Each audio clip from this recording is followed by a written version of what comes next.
All right, great. So good afternoon, everyone. My name is Nadira Pippin. I'm the director of the Career Center here at UNCW, and I have pulled together this wonderful panel of experts to have this conversation with you all today about leveraging your cultural and military and career centers in meaningful conversations around diversity, equity, inclusion in your job search. So I would like to take the time for each of our guests to introduce themselves, and I'll kind of go with how we are around the squares at this particular point. So I'll start with Brooke. Awesome. So my name is Brooke Lambert. The pronouns I use are she, her, and hers, and I run the Moe and Schultz LGBTQA resource office. I have been working at UNCW for almost 5 years at this point, and I have been running LGBT programs for about 9.5 years. Which seems like a long time to me now that I put it into numbers. Just wait till those numbers hit the double digits, then you'll really feel it. Next, Dion. Hello, everyone. My name is Dion Reynolds. I'm program coordinator for the Upper Mid African American Cultural Center. And I've been here at UNCW, I believe this is my 10th month. So still pretty new, but I'm feeling very old at this point. So. It's amazing how the time flies. That's what I usually tell people. All right, next we have Adele. Good afternoon, everybody. I am Edel Segovia. I'm Director of Centro Hispano at UNC Wilmington. My pronouns are she, her.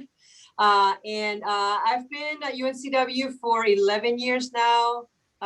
Most of it at Centro, but all of it within diversity, and a total of 22 years in public education. So it's been a while. Yay for the double digits. All right, Joanna, last but definitely not least. Hey, I'm Joanna DeMott. I'm the UNCW's Military Liaison and Program Coordinator out of the Office of Military Affairs. And I've made a career of over 20 years serving Marine sailors and their families in both paid and volunteer capacities. And I just have a passion for serving the military community, and I'm super honored for the ability to continue to serve here at UNCW. Wonderful.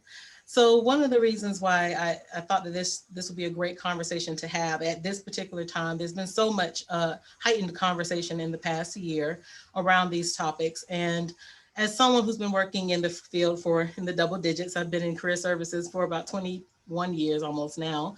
And I know that there are a lot of questions that people will have that are very sensitive, and they really do fall around these topics. So for me, having very sensitive conversation with women of color, with men of color, it doesn't necessarily have to fall around race, but I have a lot of those particularly sensitive conversations. And I don't discount that I, in the Career Center, having these conversations is probably nothing compared to what they're having in those safe spaces of their cultural centers, when they're really able to kind of let down the guard and have that ask those questions and try to get some answers and some guidance. So I wanted to bring together these leaders within our cultural centers to have that conversation and answer some questions. And again, as I mentioned before, I will do a pause a couple of times throughout to see if there are any questions from our audience. But if not, we will continue to push through the panel questions that I have. So first, the phrase diversity, equity, and inclusion, just diversity alone has a lot of definitions because everybody approaches it a little bit differently. So this one is open to any of you that would like to respond. I would like to know your definition, just how you personally would define diversity and inclusion. What does it sound like or look like to you? And again, anyone that would like to begin can feel free to begin. I'll go. I think I define diversity and inclusion as whatever it is, the entity that you're looking at, the agency, the community, just a group of people, or even the thought putting mind is inclusive of the community that it represents.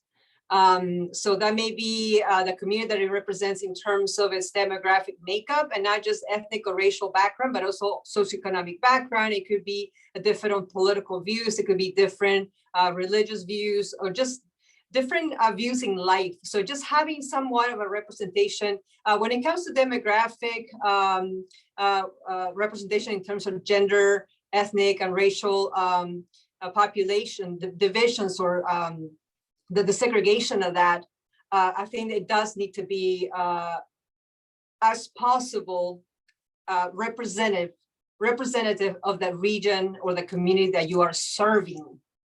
I think that is key. The agency in the leadership, in the mission, in the values, the leadership of that is actually representative of the population that's being served.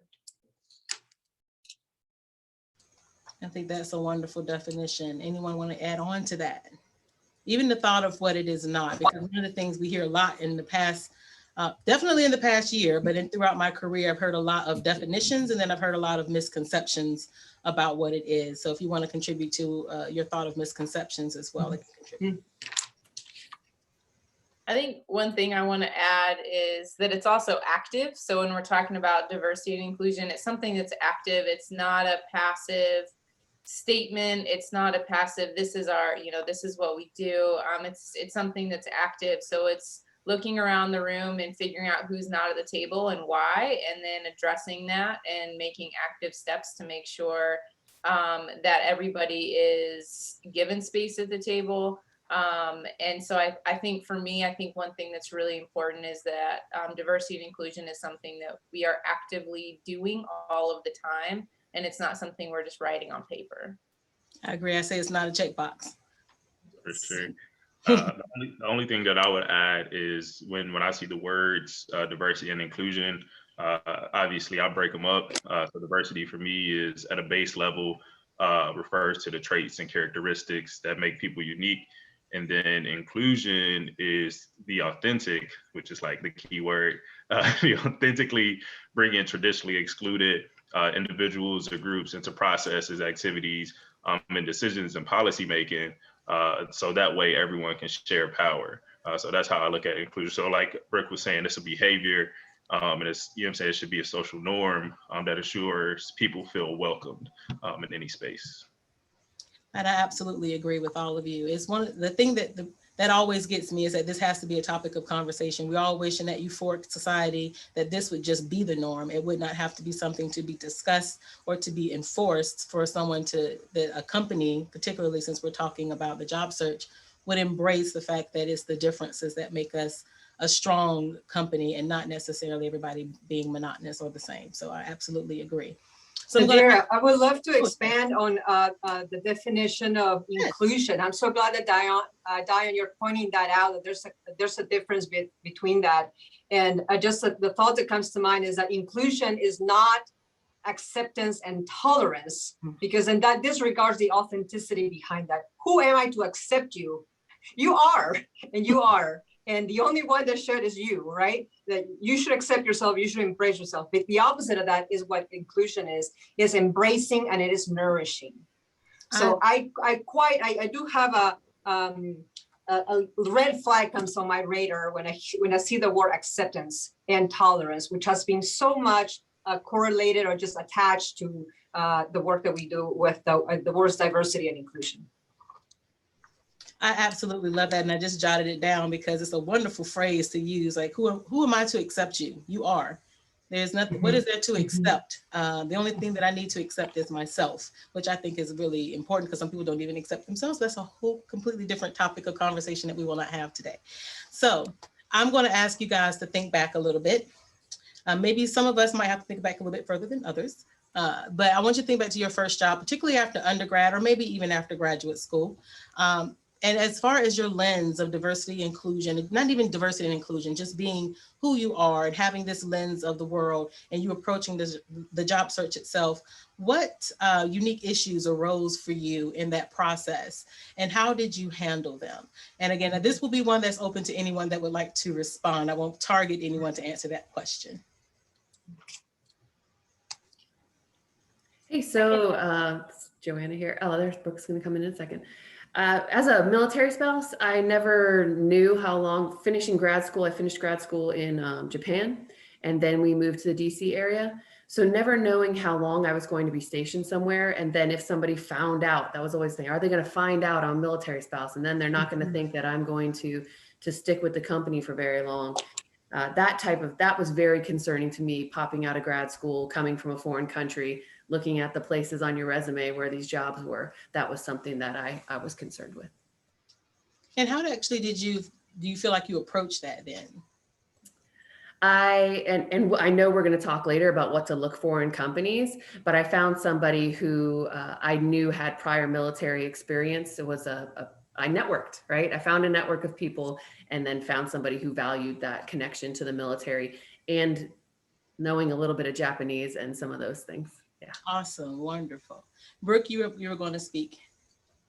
Yeah, I'll try and make this really quick because it's kind of a long story. But when I first graduated from undergrad, I was actually a teacher, so I went into education, and I was going to be a high school teacher and a coach. And so I did that for about 4 years before deciding that that wasn't what I wanted to do forever. And a lot of the reason that I decided that was because of the unwelcome environment that I was working in. And it was a really challenging experience, especially being so young, coming right out from undergrad. And that was my first professional experience.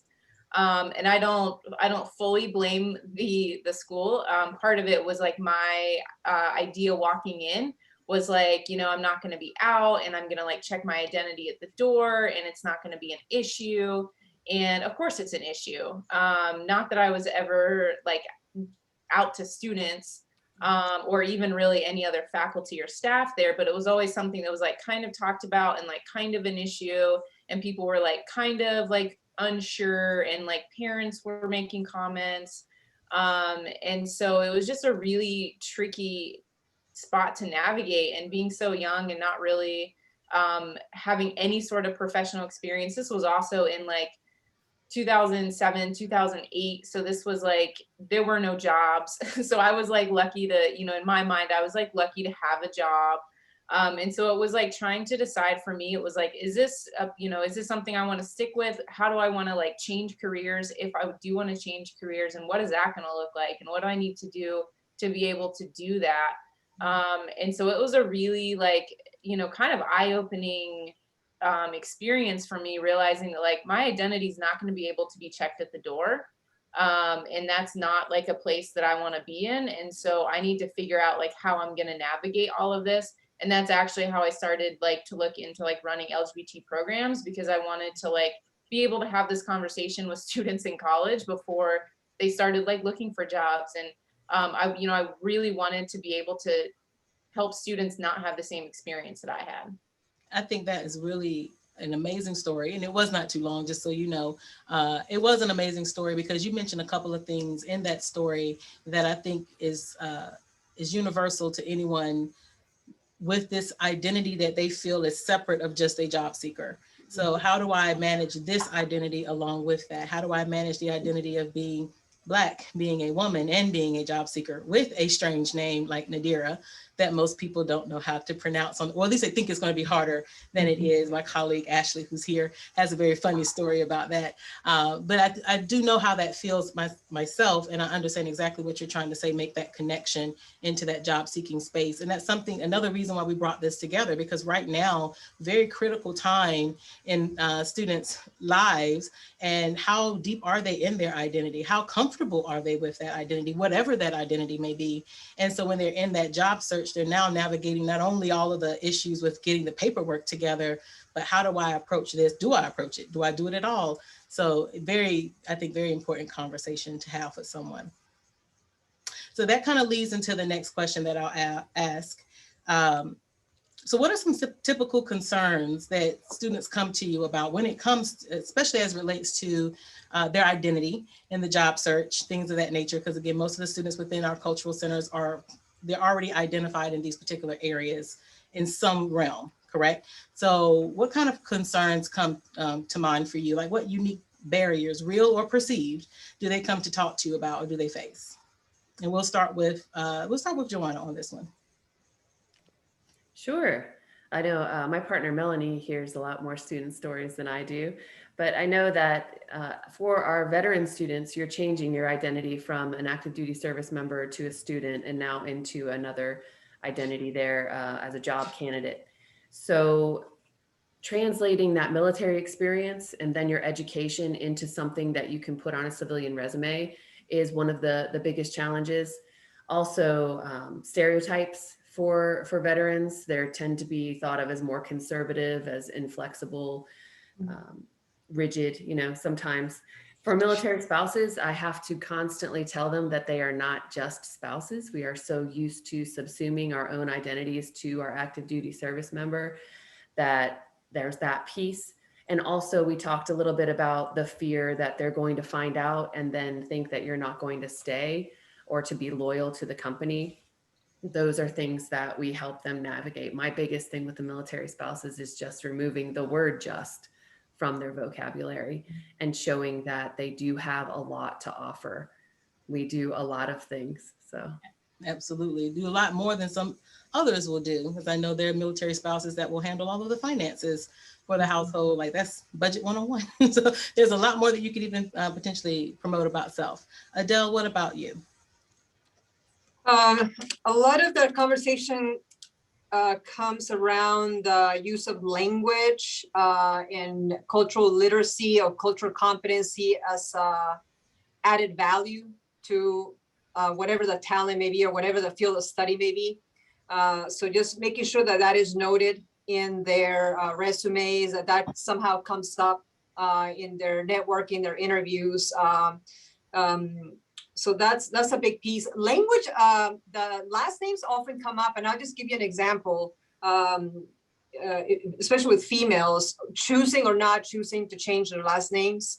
If they happen to have a very traditional Spanish last name, to whether they would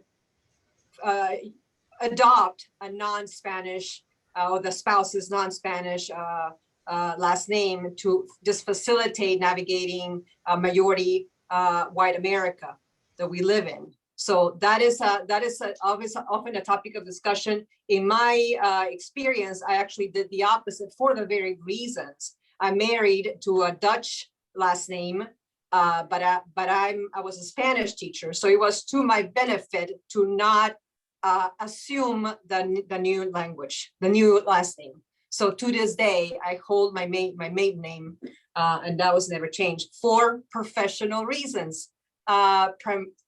Priority for me was that, but then of course I love my last name and I love my family as well, but that's secondary.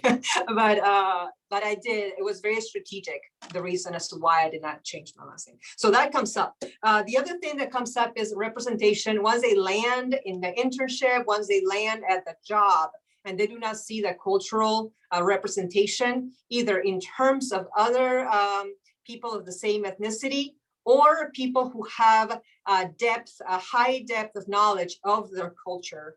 So those are the two people, the two identifying factors. They're looking to be represented either through peers of the same background or through peers who have had similar experience, whether it was travel abroad or actually learn the language, things like that. If they do not find that representation, the more proud and the deeper that they are embedded in their own culture, the least likely they are to stay in that agency.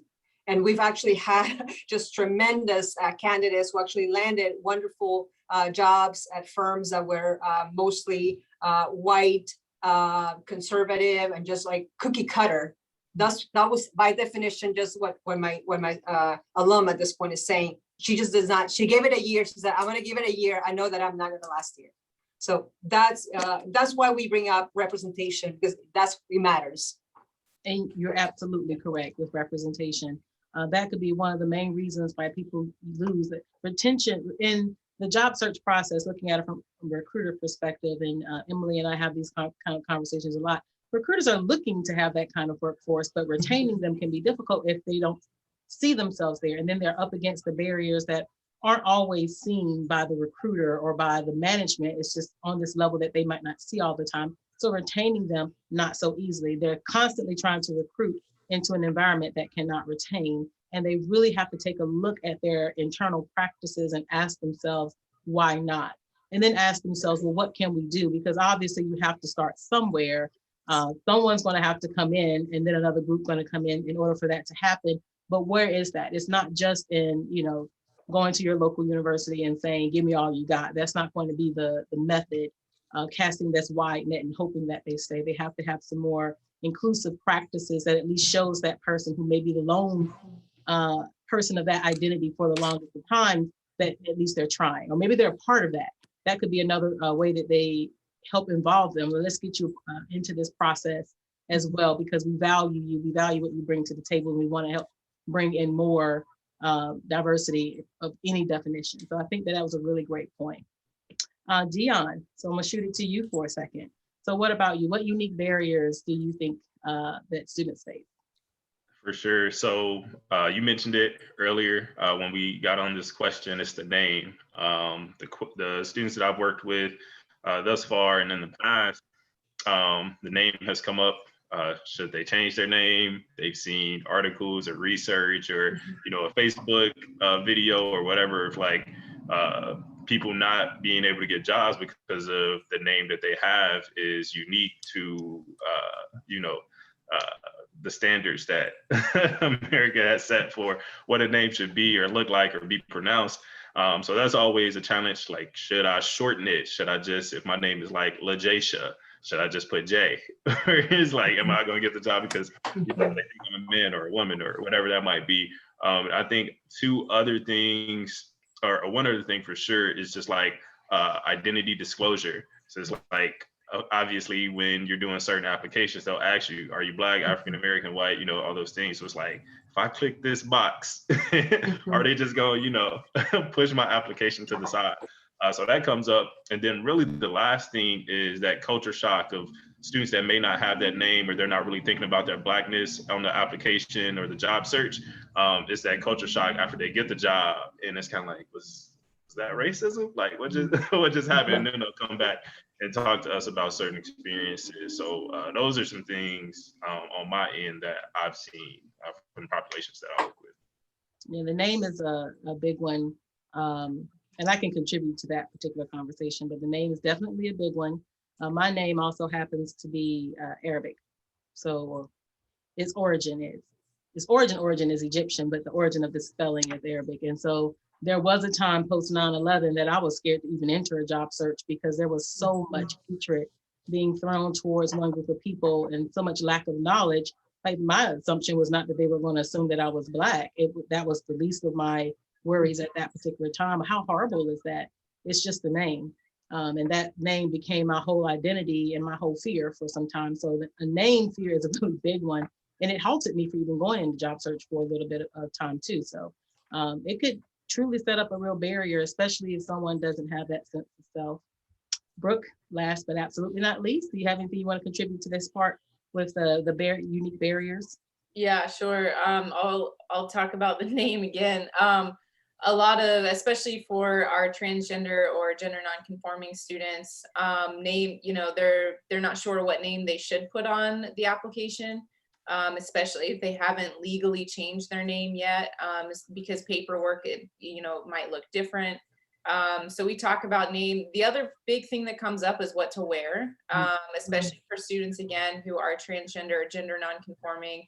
They're like, well, I want to be comfortable, but like, I don't want to scare anybody off. Like, so, how do I make sure that I'm comfortable in this interview, but I'm also, are they just going to say no right away because they see somebody who's female, wearing a male suit with a bow tie or whatever it is, how does that come across?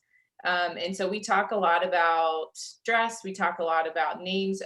If a student is trans and they haven't, if they go by different pronouns, a lot of times they're like, at what point do I bring that up and say that I use different pronouns? Should I put pronouns on my resume? So we have those conversations.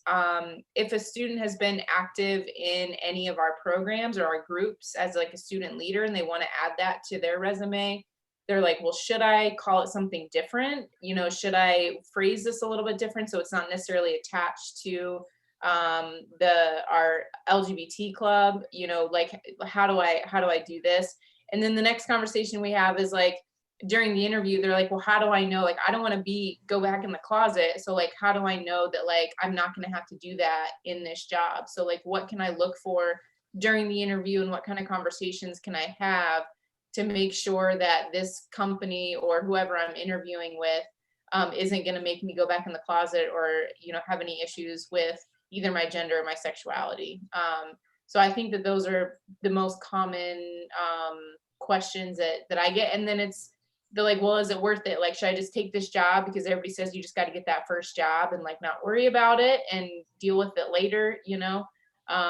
So those are probably the most common things that we're talking about. And those are such realistic concerns. And I've worked with students with the exact same concerns.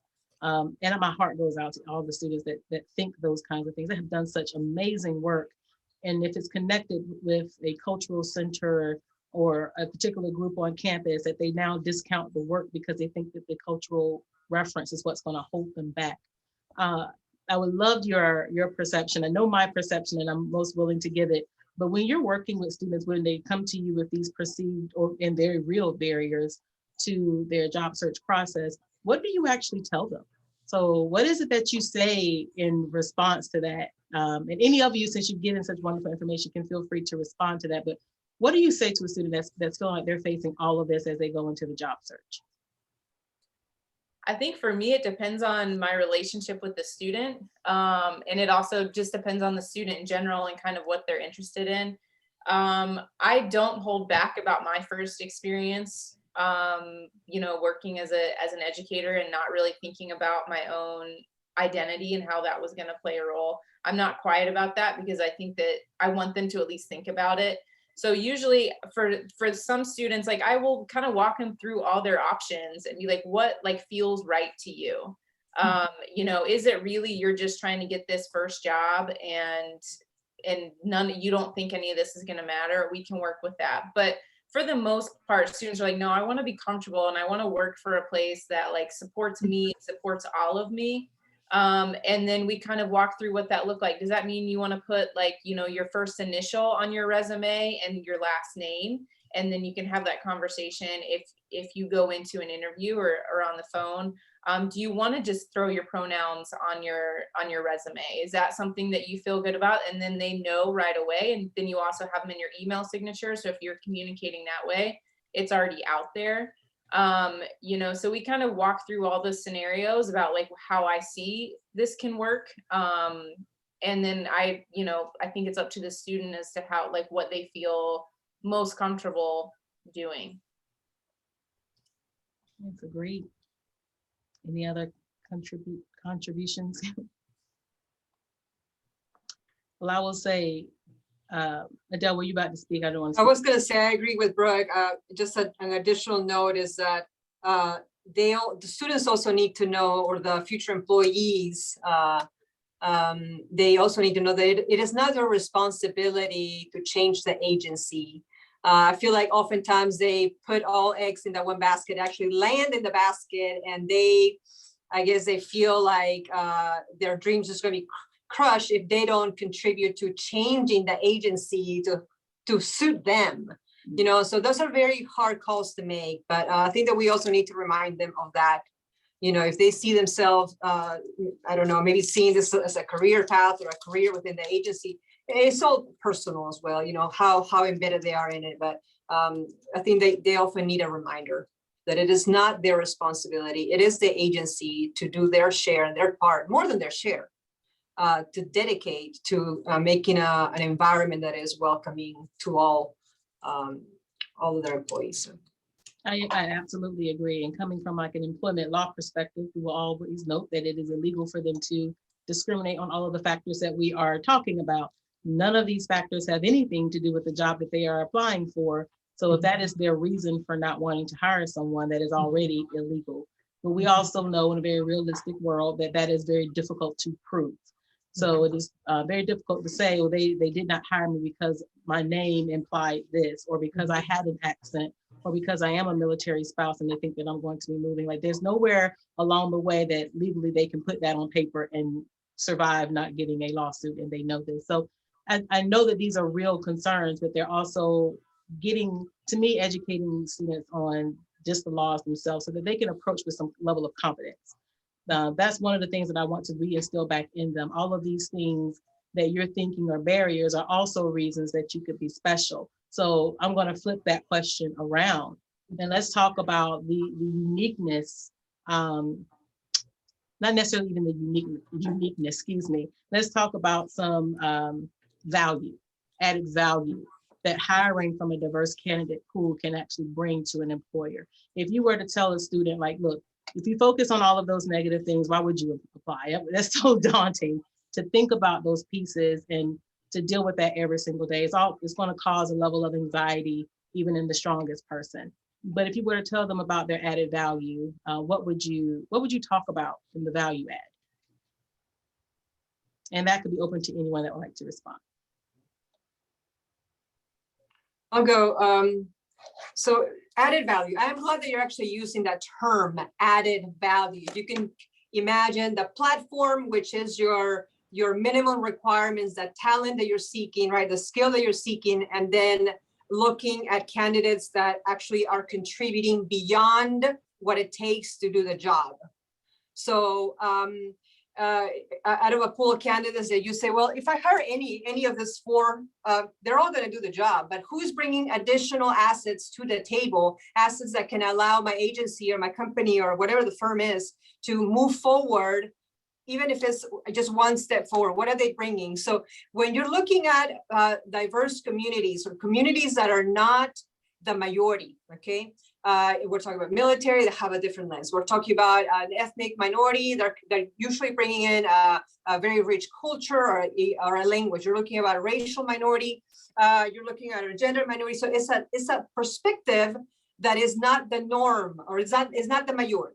So what comes with that added value? What they're bringing to the table, in that they are oftentimes a minoritous community, okay? And navigating being part of a minoritous community and landing at some of these agencies and landing at actually somebody's desk to be one of the finalists, there's so much that you have had to overcome. You have had to have some very strong networks, because we are not doing this alone. We have had mentors, we've had supporters.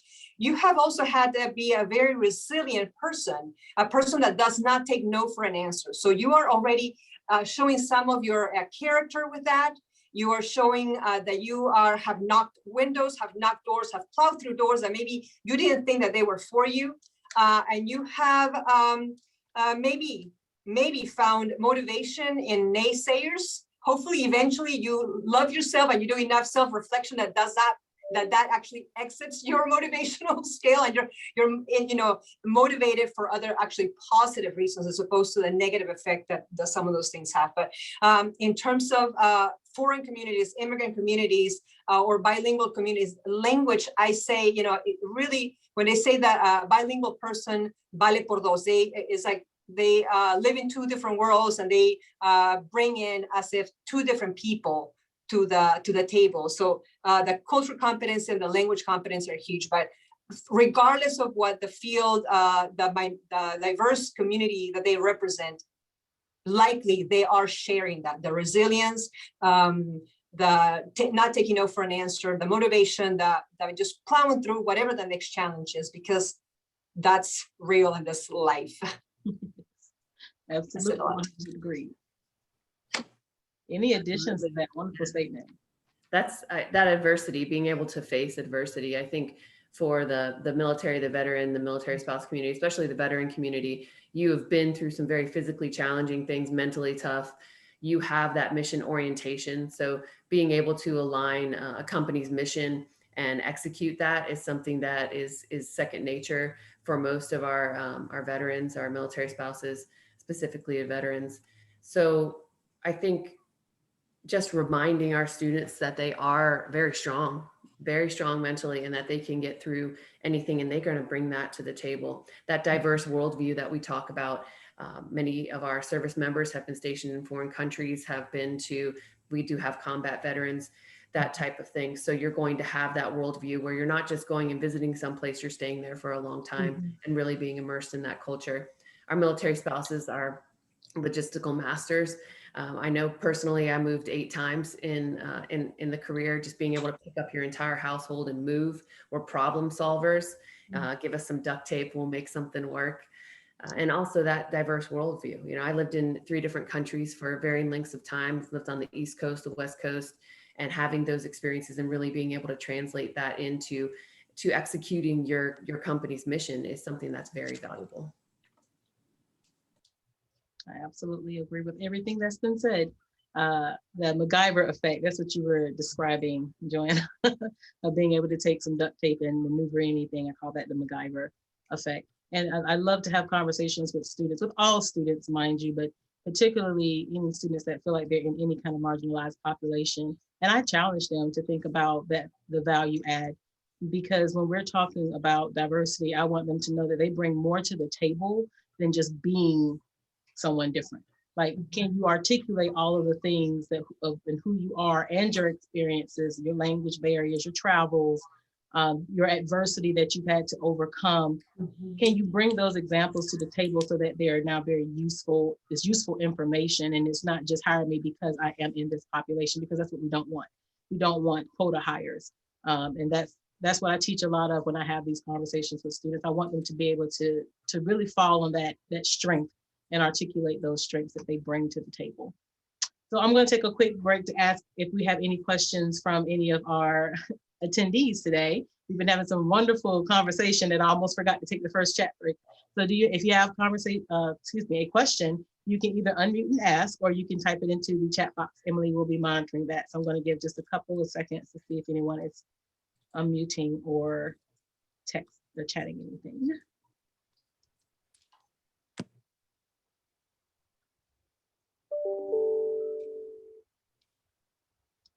All right. It's always that awkward silence while people write, just in case.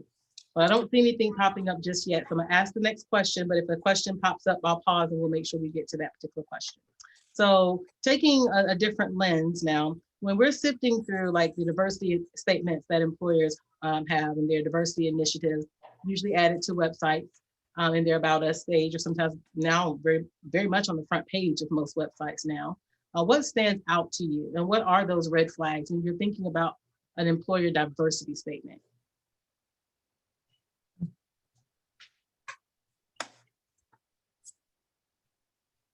I'm sorry, I should have actually directed that. Dion, you were going to be one of the people that I was going to direct it to. That's great. So Dion and Brooke, this question is for the two of you. Gotcha. I would say for me, when I'm looking at diversity statements and initiatives from employers, everything stands out. So I take it for exactly what they said. And then I look deeper into what's actually going on. So if they're saying in their diversity statement, encourage, increase, enhance, or whatever it is, it's like, okay, well, let me copy and paste that, highlight some things, and then I go and look at their top level leadership. What does your administration look like? What does the second in command look like? What are these initiatives? What are your actual quantitative data? Like, have you increased numbers? What are the percentages? So I take the statement for exactly what it is, and I go see if it's congruent or not. And a lot of times, it's not congruent with what they put on paper. So I take it for what it is, but I also know that you have to look deeper into what's actually going on, specifically at the university for me, but for other folks that are in other areas in that field that they are looking to get into. So at the end of the day, it's just words on a paper. They have to put the actions in place to bring those words to fruition. So Great, absolutely. And Brooke, for you? Yeah, I don't really have a whole lot to add to that.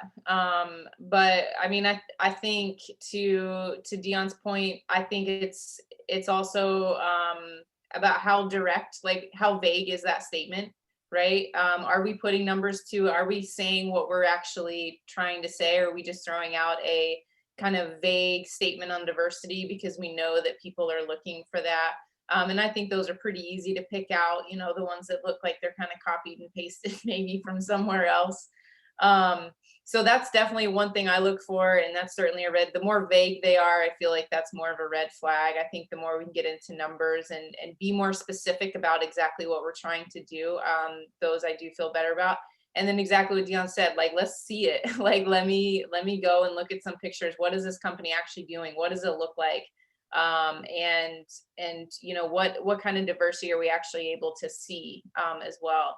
And you know, another red flag might be that there's not a whole lot of diversity in leadership, and I think that that's, you know, that's something you need to look at as well. So like I said, don't have a whole lot to add. Great job, Dion. And we all remember the faux pas that was made when I can't remember the company and I don't want to state their name here to begin with, but we do remember the faux pas when they were saying, oh, we would have more leadership, diversity and leadership, but there's not a good candidate pool to choose from. And everybody said, whoa, such a false statement, such an indicator of this is what we call a red flag. You're going to say that the reason why you don't have it is because it doesn't exist, when that is absolutely not the case. So that's what I think I interpret your red flag as being, just a misunderstanding, not even a misunderstanding, a lack of understanding, or even a desire to understand what that candidate pool can look like for your leadership. So why is it not diverse, if that's what you're saying? The next question is for Adele and Joanna. It's kind of, you touched on it a little bit already, Dion and Brooke, but taking it to the next level, I had some conversation with both of you guys about actual initiatives beyond the DEI statement on a website. So if students are looking deeper, what other initiatives should they look for in a company that does say, I've taken this a little bit deeper? And we can start with you, Joanna. Yeah, fantastic. I think employee resource groups are really, really important.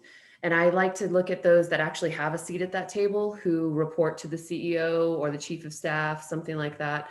So if that company does have an employee resource group, here at UNCW, we just started the Veteran Employee Support Team, which is functioning like that, getting together, sharing best practices, having a mentorship type of thing. That's really going to do a lot of good things for retention. I will say a company name because it's one that most of us have been to. If you own a home or you like to fix things around your house, if you go into Lowe's, you will see employees with the camouflage vests on. They are all part of the employee resource group. And so have a unique way to identify one another, mentor each other, and then also have a reporting structure that gives you a seat at the table. So being able to research companies and seeing if they have an employee resource group that is attached to your population. I like to see recruiters that are focused on hiring military connected employees. There are lots of companies that do that, but those that have actually hiring process, they haven't just hired, this guy who just got out of the military to go and recruit all his buddies to come work for you, something that's substantial. The Department of Labor has a Hire Vets medallion that companies can apply for, and they have to meet some requirements. And if you see that on a website, then if you're a veteran looking for employment, you can see that you are valued there, because they do have to be reevaluated after a certain time period as well. For our military spouses, Hiring Our Heroes has the Military Spouse Employment Partnership. It's called MESEP. And there are over 400 companies, I think they might even be up to close to 600 now, that have agreed to join this partnership and hire military spouses and have numbers that they are goals that they have to achieve in hiring out of this population. So there are many ways that you can look for those corporations that really do support, and those are just a few of them. Good, wonderful. Adele. Yes, I think the employee resource groups are key. So I'm glad that you mentioned that, Joanna. What I would go even further is to pay attention as to what tasks may be being assigned to those employee resource groups, because oftentimes I'm finding that they are being taxed and actually given tasks that should be hired out by the agency, or actually the agency should be pulling additional resource to actually do the tasks that this members of the employee resource group did not sign up to do. The resource group is a resource to the employee. It's not a resource to bounce back energy and added value to that company on things that you would have hired other people to do anyways. For example, if you have a Black or Brown employee resource group, okay, and now you all happen to be a radiologist, now you happen to be whatever your field is, but now they're tasking you with a diversity training or speaking for your population. So I'm seeing that way too often. So let's be mindful, let's be careful. Number one, hopefully having the employee resource group is fantastic, but let's be careful as to how they're being nourished, hopefully, and not abused. I would look at HR practices, see whether your HR team actually has the notion of requesting or advocating for the presence of a dedicated diversity advocate in every single search team, every single search committee, to have a diversity advocate And the diversity advocate doesn't have to be an expert in diversity. That person just has to be a champion for inclusion and diversity. And hopefully that champion will have allies with him within that team. Looking at what kind of bias training the HR system has, and what is the expectation for anybody in the position of hiring and firing, including at the very budding beginnings of the search committee. Right. I think that we really underestimate the power of the search committee and what the training for the search committee and the membership and the composition of the search committee should be. I think that you should also look at the HR team. You know, if you have a team of 30 people, let's say white females, and then you have your token black or brown, there's something to be said. You know, here you may be preaching bias training, you may be preaching diversity checkboxes, but if that's what your team looks like, you know, and that's something that you value, you may want to look elsewhere if you have the ability to do so. And also, what is ongoing training for the entire agency? Ongoing training in terms of diversity, literacy, cultural competency, all of these notes that, in my opinion, are like a second language. If you're studying a foreign language, you will study that language forever. If it is not your native language, you are going to always study it. We should all be studying something that is not of us. So we should all be studying another culture, another population, so that we can continue to expand on our cultural literacy. So those are just the 3 points. I love that. I absolutely love that.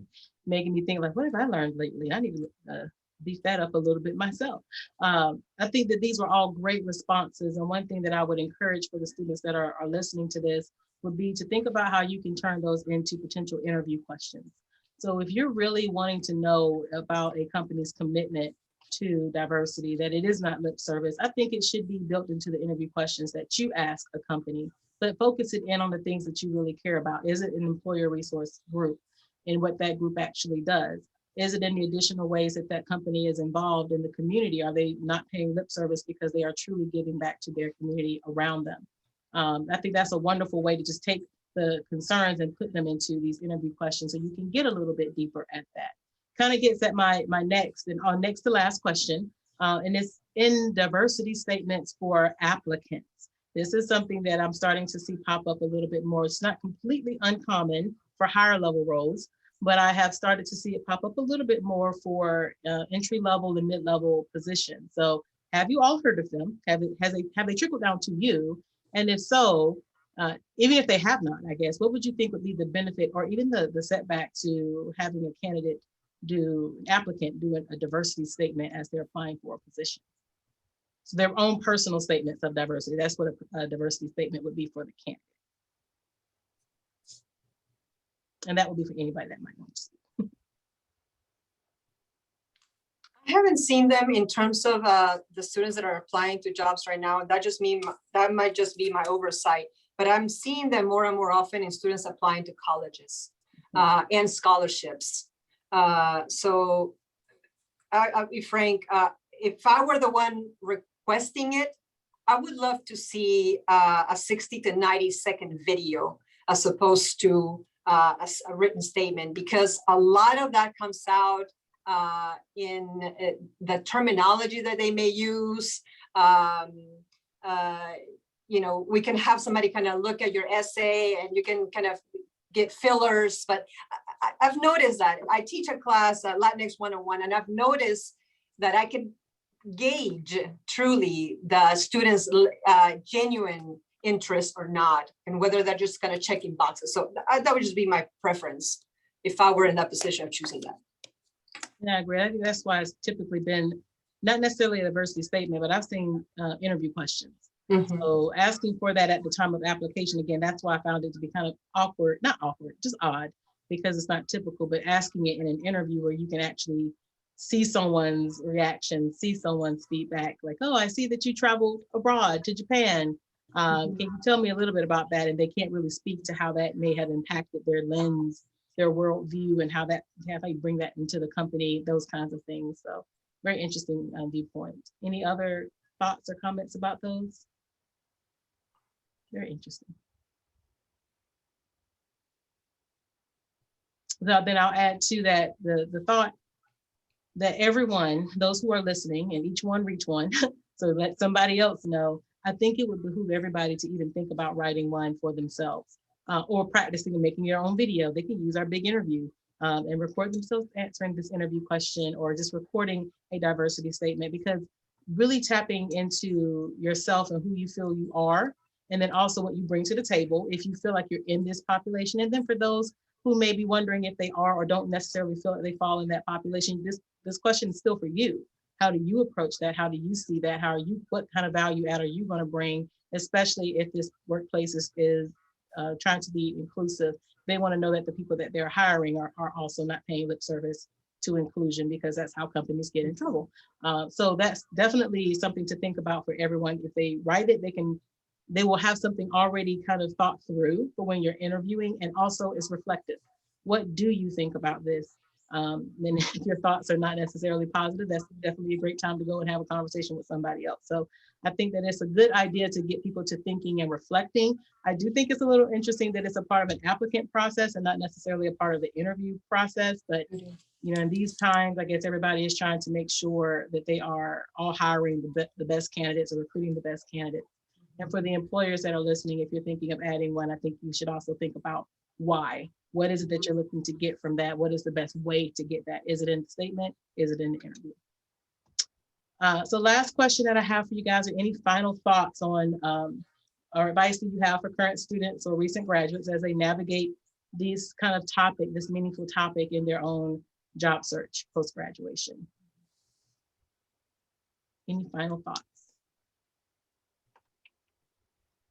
I think for our military affiliate students, there are so many resources out there. We call it, it's the sea of goodwill. And if you need help navigating that sea, our office is happy to help. And we're talking, if you're a current student, you're a recent graduate, you can stop in Veterans Hall and make an appointment with Melanie, or you can shoot me an email. We're happy to help with that. Use our Career Center. Use all the resources that are there locally. Then we can talk about the national organizations, because there are over 40,000 in the United States and over 1,000 just in North Carolina. So if you want help navigating that, we're happy to help you there. And our Career Center, they're always there for you too. Thanks for the plug.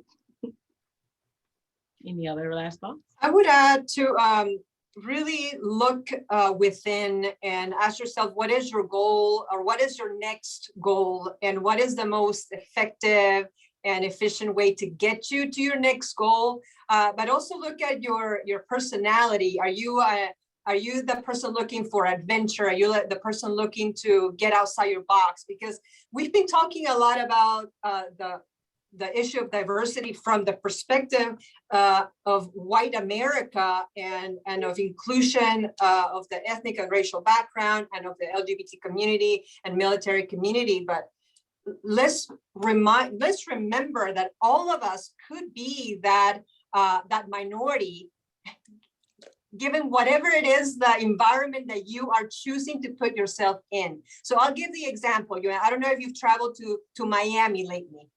Okay, if you are an English only speaker and you land in Miami, bring a translator. Okay, yeah, everybody speaks English somehow. You're going to find somebody that does, but you are going to feel like a foreigner.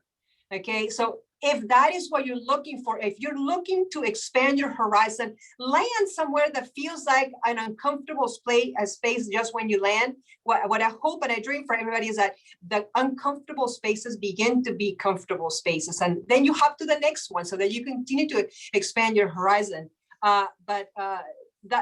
That's where I go. Just go into introspection and truly find what is your next goal and see what's the fastest way to get there. But let's just remember that we could be the minority that's community with any transfer, with the next transfer, as Joanna mentioned. So no doubt that she knows what that feels like, as well as I'm sure a lot of us do as well. But just wanted to pull that context out of the Wilmington area, out of the North Carolina area, because our students go beyond that. That is so much good. One of the most valuable exercises that I did around this particular topic for leaders you knew what it was, but it was interesting how they put us in a scenario that was just different from what we were used to. So whether you were, you had applied for a job overseas. So now you may have been in the majority population when you were in America, but just as an American overseas, you're now automatically considered in a minority population. And there are some perceptions of Americans that you have to overcome alone, not to mention all the other added things we've been talking about, just the perceptions of Americans, and now navigate that conversation. So for those who study abroad, it's a really great example. They're having to navigate this feeling of not being in the minority if they recognize it for what it is. And I love when I'm working with those education abroad students and they come back and like, what did you gain? Think about that, how you felt. Think about navigating the subway trains there, and the languages were different and you had to try to translate it on the fly. How did that feel? So now if you're thinking of going into the healthcare practice and all of the signs are in English and that's not your first language, how do you think they feel when they're just trying to navigate their way around to get to their doctor's office? So you do have the empathy that you need, but you have to recognize it. And so many just don't see that. They don't see that connection that they may be building and that kind of experience. And you're absolutely right, Adele. They don't have to leave the Wilmington area to experience that. Go to an area of Wilmington that you're not as familiar with, and you'll get that feeling. You don't know where you are. You don't know who you're going to meet. That unfamiliarity and that discomfort that comes with that, and the fact that there are some people who live in that discomfort all the time, I think is a great way to recognize just what that may feel like for other people. So yeah, getting out of a comfort zone, very great advice. Wonderful. And I spoke a little bit much, but any other advice? I don't want to go last, so I'm gonna go now, just in case Brooke has something to say. But my advice would be to be your best professional, authentic self. And what I mean by that is obviously be professional, do what you have to do, clean up, things like that. But also bring yourself into the room when you're interviewing, or if it's the application process, and ask questions that are important to you, and talk with passion about things that you're passionate about in those spaces when you have those opportunities. So just be your best professional, authentic self would be my advice. This is my first job after graduation. So I was actually having to give this advice to our graduate assistant who is graduating this year with his master's in higher ed. And I had to share a story with him where I feel for me, when I was interviewing for jobs, I was being my best professional, authentic self. And sometimes that does come off as I ask a lot of hard questions, I guess. And I think that kind of hindered me from getting certain jobs. But I think that with doing that, I ended up where I was supposed to be here at UNCW. So I think if I didn't ask those questions, or I kind of conformed in my interview process, I would have ended up somewhere where I wasn't happy. So just be your best professional, authentic self, and it'll work out the way it's supposed to. Professional, authentic self. So I definitely love that word in there. Any final thoughts, Brooke? Just want to make sure I don't leave you out in case you had any. No, I think we can end on Dion's best authentic professional self. Well, thank you all for joining me this afternoon. We have gone the full hour. You have given some wonderful advice as we go forth and promote this for others to look at even after the fact. I hope that they really adhere to the advice and the stories and the conversations that we've had today to help them along the way in that journey of applying for their first job, fulfilling that they are still authentically themselves and professional, and that they can have these open conversations where they go and not feel like they are challenging anyone when this really shouldn't be a challenge. It truly should be the norm, and I hope that we get ourselves there. So thank you all, and thank you for all of those that attended today. We appreciate you coming. Thank you.